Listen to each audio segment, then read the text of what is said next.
Halo teman-teman Sobat LTS, kembali lagi bersama LTS Indonesia dalam acara Law Battle yang edisi keempat.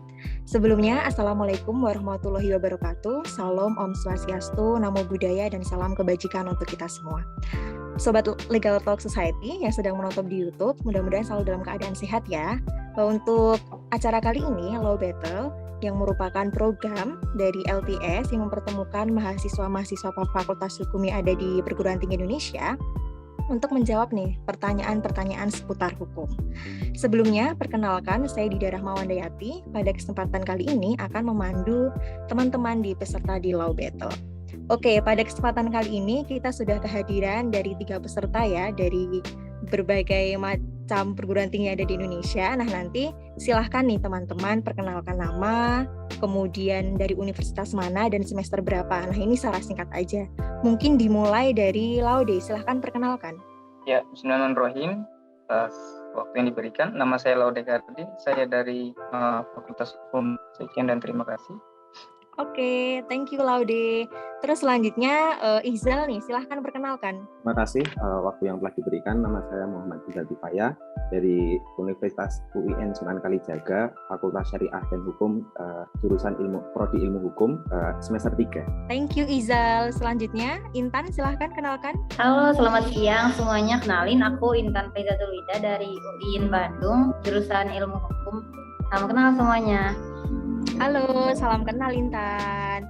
Oke, sebelumnya terima kasih ya teman-teman ketiga peserta Law Battle sore kali ini sudah menyempatkan waktunya nih kita berbagi informasi, belajar tentang hukum. Ada menyeluruh ya, ada yang dari Bandung, Jogja, Sulawesi. Nah, ini silahkan nih teman-teman nanti adu pengetahuan umum mengenai dasar-dasar dalam hukum bisnis ya. Oke, sebelum kita mulai di acara Law Battle, ada ketentuan yang harus kalian perhatikan nih para peserta, yaitu ada 3. Yang pertama, siapkan kertas dan ballpoint nih. Gimana, diangkat udah siap belum nih kertas-kertas dan ballpointnya? Diangkat silahkan. Oke. Sip. Terus yang kedua ya, di sini ada 15 pertanyaan. Nanti di setiap pertanyaan itu waktunya 15 detik. Nah, di akhir nanti Mbak akan berikan aba-abanya. Kemudian ketentuan yang ketiga itu, teman-teman dilarang berdiskusi dengan teman mengenai jawaban ataupun mencari jawaban melalui internet atau gadget ataupun melalui laptop. Oke, gitu ya teman-teman ya. Silahkan nih perhatikan ketentuannya. Nanti kita enjoy aja di sini, nggak usah pada tegang. Gimana, kita mulai ya? Tarik napas dulu deh, kayaknya tarik napas dulu nih. Kita mau mulai nih ke 15 pertanyaan. Oke, siap ya? Kita mulai di soal pertama. Apabila tidak dipenuhinya syarat objektif sebuah perjanjian mengakibatkan perjanjian tersebut bagaimana? Silahkan dijawab. 5, 4, 3, 2, 1. Selesai. Silahkan diangkat. Jawabannya apa nih teman-teman? Dapat dibatalkan. Dapat dibatalkan. Oke, lanjut. Izal jawab apa Izal? Saya juga batal. Kelihatan Batal demi hukum. Oke. Intan batal demi hukum. Jadi yang lebih tepatnya itu batal demi hukum teman-teman. Itu kurang hukum nih si Izal sama si Laude. Jadi kan teman-teman ingat ya di pasal 1320 KUH Perdata itu mengatur mengenai syarat sah perjanjian. Itu ada syarat subjektif sama objektif yang harus dipenuhi. Kalau syarat objektif itu berkaitan dengan objeknya. Nah, apabila ketentuan dan objeknya tidak terpenuhi, maka dapat dibatalkan demi hukum. Kita langsung ke pertanyaan nomor 2. Akta yang memiliki kekuatan hukum untuk dijadikan sebagai alat bukti di pengadilan merupakan pengertian dari akta apa? Silahkan dijawab. 5, 4, 3, 2, 1. Silahkan diangkat. Akta autentik. Akta autentik. Laude tadi udah keceplosan ya? Apa Laude? Akta autentik juga. bersemangat ya. Oke, Izal apa Izal? Sama-sama, otentik juga. Sama, oke, betul semua nih teman-teman. Betul, jawabannya adalah akta autentik. Itu dijelaskan dalam 1870 KUH Perdata ya, kalau akta autentik itu mempunyai pembuktian yang sempurna. Jadi akta autentik itu dibuat dalam bentuk yang ditentukan oleh undang-undang dan dibuat atau oleh di hadapan pejabat yang umum yang berwenang, yaitu notaris. Sekarang soal nomor 3. Sebuah perjanjian jika sudah terjadi adanya kesepakatan antara para pihak, hal ini merupakan pengertian dari asas apa? 5, 4, 3, 2, 1. Tet, silahkan diangkat jawabannya. Konsensualisme. Oke, Intan apa Intan? Konsensualisme juga. Oke, Izal apa Kelihatan itu nggak? tulisannya? Oke, kelihatan. Izal, Belum, Ibu. Mbak. Belum. Zong ya? Oke, kosong ya? Terus apa, Mbak? Oke, betul. Jadi jawabannya itu asas konsensualisme ya, yang dapat poin itu Intan sama Laude nih. Jadi asas konsensualisme ini sebagai rohnya ini ya dalam hukum perjanjian ya, karena kan adanya kesepakatan di awal itu merupakan syarat sahnya juga di KUH Perdata itu, di 1320. Sekarang kita masuk soal ke nomor 4. Sebutkan 3 macam badan usaha yang dikenal di Indonesia. Apa aja? Silahkan dijawab. 5, 4, 3, 2, 1. Silahkan diangkat. Firma, Laude. PT sama PT. Laude apa aja? PT? Firma, PT, CV. Oke, betul. Kalau Intan? BUMN, Koperasi yang Pertamina. Oke, Zong. Intan Zong yang lain. Ini Izal apa Izal? Tadi pertama tuh saya mikirnya kayak badan keuangan, terus badan kayak Pertamina, terus setelah saya pikir lagi kayaknya PT, CV, sama satunya lagi lupa, Mbak. Oke, berarti itu setelah ini ya dipikir akhir ya. Jadi benar. kamu jawabannya itu ya. Jadi Iya. yang betul baru Laude ya teman-teman ya. Jadi 3 macam badan usaha yang dikenal di Indonesia itu ada perusahaan perseorangan maksudnya, terus persekutuan perdata, ada firma, ada CV, terus ada PT, dan perusahaan negara umum.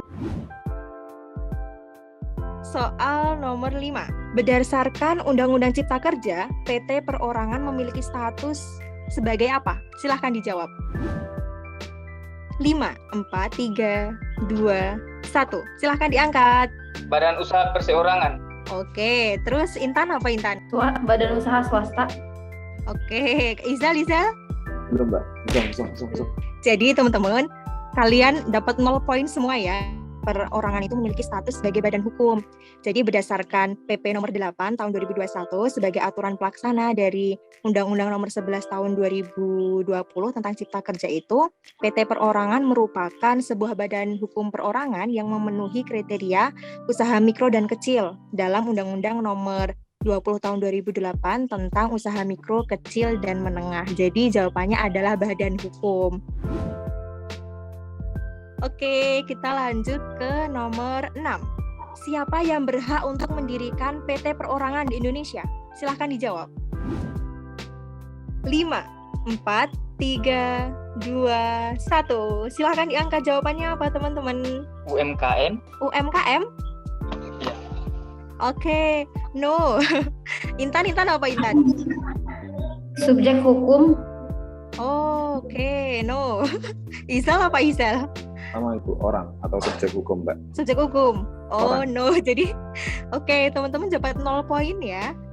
Yang berhak untuk mendirikan PT Perorangan di Indonesia itu adalah warga negara Indonesia, WNI. Jadi di dalam Undang-Undang nomor 40 tahun 2007 tentang Undang-Undang PT itu, PT Perorangan hanya dapat didirikan oleh warga negara Indonesia dengan syarat dia mendaftarkan secara elektronik melalui Kemenkumham mengenai persyaratan pendirian. Jadi jawabannya WNI ya teman-teman ya.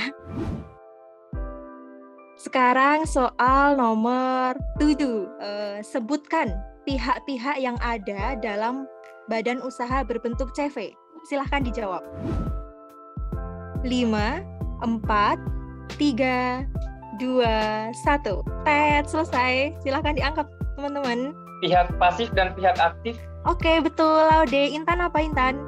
Aku direktur dan karyawan. Oh, no. Kalau Izal apa Izal? Sama Ibu, sama Mbak ya, Mas. Orang-orang yang ada di PT sih, ya, kayak direktur gitu sih. Oh, oke. Jadi, teman-teman. Jadi, kalau untuk pihak-pihak yang ada dalam CV ya, CV itu ada sekutu aktif sama sekutu pasif. Nah, teman-teman salah ya. Jadi, yang betul hanya Laude. Oke, kita lanjut soal nomor 8. Sebutkan 3 jenis modal yang ada dalam PT. 3, teman-teman. Silahkan sebutkan. 5, 4, 3, 2, 1. Silahkan diangkat jawabannya. Modal dasar, modal pokok, modal usaha. Oke, 3 ya. Yang lainnya dulu. Izal apa Izal? Modal awal, modal di tengah, modal di akhir. Modal di akhir. Oke. Kalau Intan apa Intan? Modal usaha, modal asing. Oke. Udah. Ini ya teman-teman ya.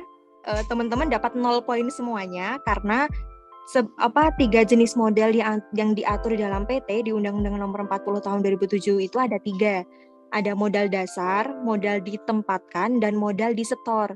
Nah, 3 jenis modal ini harus diatur di dalam anggaran dasarnya setiap PT. Jadi teman-teman 0 poin semua ya. Oke, sekarang kita masuk ke pertanyaan yang ke-9. Sebutkan 3 macam inbrank atau unsur pemasukan dalam pendirian persekutuan. 5, 4, 3, 2, 1. Silahkan dijawab. Pas. Nggak tahu sama sekali saya tentang inbrank ya. Intan apa Intan? Kalau Belum Izal jawab. belum jawab. Izal? Saham. Apa? Saham. Oke, jadi 0 poin semua buat teman-teman di soal nomor 9 ya. Karena 3 unsur pemasukan atau inbrank dalam pendirian persekutuan itu dijelaskan dalam pasal 16-19 KUH Perdata. Itu ada uang, benda, dan jasa atau keahlian. Nah, benda itu biasanya terkait tentang kredit atau rumah, gedung, kendaraan bermotor. Nah, keahlian itu baik tenaga fisik maupun pikiran. Jadi, teman-teman 0 poin ya. Oke, kita lanjut ke soal nomor 10. Organ perusahaan yang memegang kekuasaan tertinggi dalam perseroan adalah, silahkan dijawab. 5, 4, 3, 2, 1. Silahkan dijawab, diangkat jawabannya. Komisaris. Kalau Izal apa? Direktur utama. Direktur utama. Iya. Oke, kalau Intan apa Intan? Direktur utama juga. Direktur utama juga. Oke, teman-teman dapat 0 poin semuanya ya. Karena teman-teman ingat ya kalau di dalam perusahaan itu ada 3 unsur penting kayak ada komisaris, direksi, sama RUPS, rapat umum pemegang saham. Nah, organ perusahaan yang memegang kekuasaan tertinggi itu adalah RUPS karena RUPS ini memiliki segala wewenang yang tidak diserahkan kepada Dewan Komisaris dan Direksi. Jadi RUPS ini dia bisa memecat direksi, kemudian juga dapat memberhentikan, dapat mengubah anggaran dasar. Jadi yang paling tinggi itu adalah RUPS. Oke, sekarang kita nomor 11, pertanyaan nomor 11. Sebutkan tugas dari Dewan Komisaris dalam sebuah PT. 5, 4, 3, 2, 1. Silahkan diangkat jawabannya. Membuat perjanjian perseroan. Oke, kalau Izal tentang apa Izal? Mengatur ini jalannya mau kemana? Maksudnya mau jalan kemana gitu Pak? Jalan kemana? Maksudnya jalan kemana perusahaannya ya? Uangnya juga maksudnya modal-modal. Uangnya. Oke. Mengatur. Terus kalau Intan jawab apa Intan? Bertanggung jawab terhadap aparatur PT-nya. Aparatur PT-nya. Oke. Ya, sebenarnya di sini ya agak hampir mirip atau hampir mendekati jawaban benar itu ada punya Izal ya.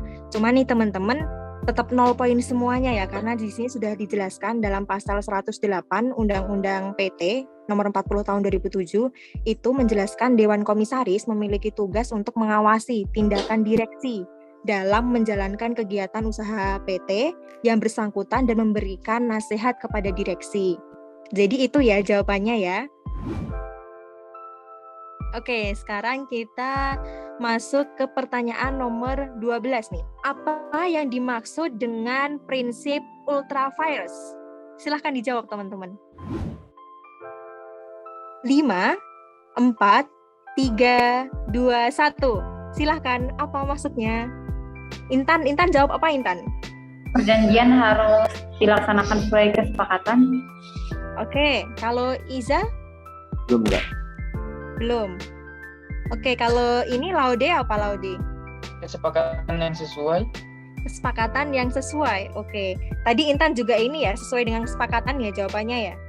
Oke, jadi teman-teman, prinsip atau doktrin tentang ultra vires ini tuh diatur di ini biasanya dalam lingkup hukum perusahaan yaitu mulanya berkembang itu pada negara common law. Jadi di mana menjelaskan tentang tindakan seorang direksi itu dia harus bertanggung jawab secara pribadi atas kerugian yang diderita. Jadi di sini kewenangan ya berkaitan dengan kewenangan seorang direksi harus sesuai dengan kewenangan, tidak boleh melenceng dari urusan pribadi. Jadi itu sih teman-teman jawaban untuk prinsip ultra vires.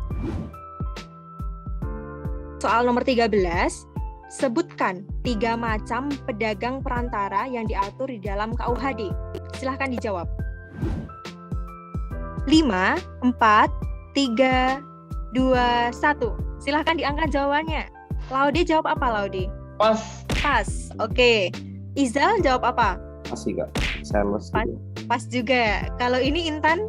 Belum jawab, Bu. Sama. Belum jawab. Oke. 0 poin semua di pertanyaan nomor 13.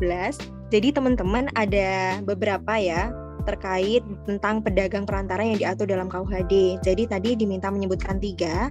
Ada bursa dagang, kemudian makelar, ada kasir, ada komisioner, ada ekspeditur, dan ada pengangkut. Ini adalah macam-macam ya pedagang perantara yang diatur dalam KUHD.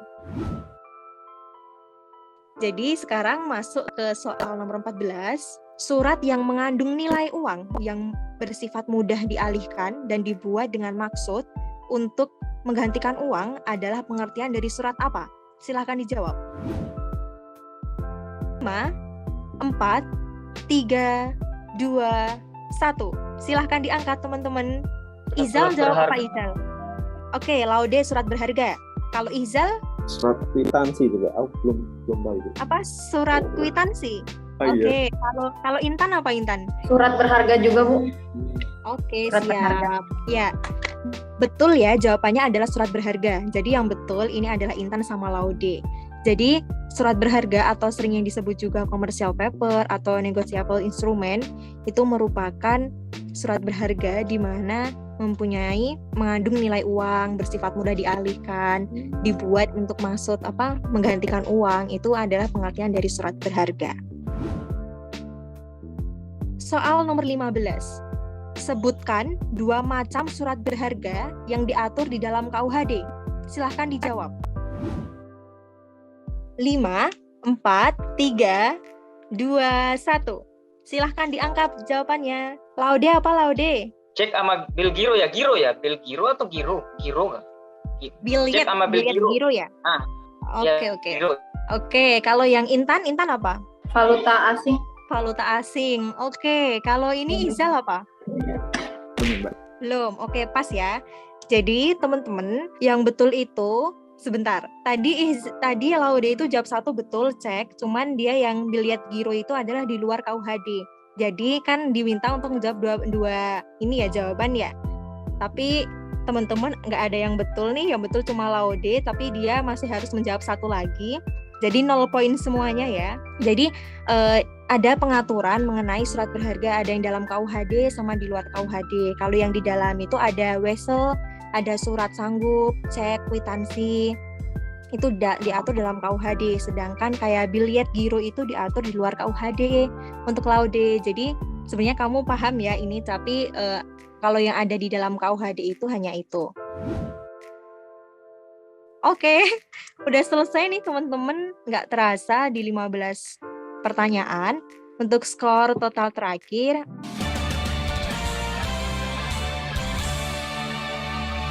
Oke, Siap. terima kasih semuanya. Terima kasih kepada ketiga peserta Law Battle sore hari ini atas waktunya. Kemudian terima kasih kalian juga setelah berbagi pengetahuan umum mengenai hukum bisnis. Nah, untuk teman-teman Sobat LTS yang sedang menonton di YouTube dan spesial, saya ucapkan kembali terima kasih kepada ketiga peserta, bahwa perlu diingat ya, konten ini bukan untuk mengadu siapa yang paling pintar atau yang paling mengetahui semua hukum, cuman bagaimana kita belajar bareng, kita merefresh materi-materi di perkuliahan yang kita dapat, serta diharapkan konten ini juga dapat menghibur teman-teman sekaligus belajar tentang hukum. Oke, semoga bermanfaat Law Battle sore kali ini. Sekian, Silahkan nih teman-teman penonton Sobat LTS, jangan lupa like, komen, dan subscribe channel LTS Indonesia dan ikutin kita di semua akun media sosialnya. Oke, sampai jumpa. Terima kasih semuanya. Salam sehat ya.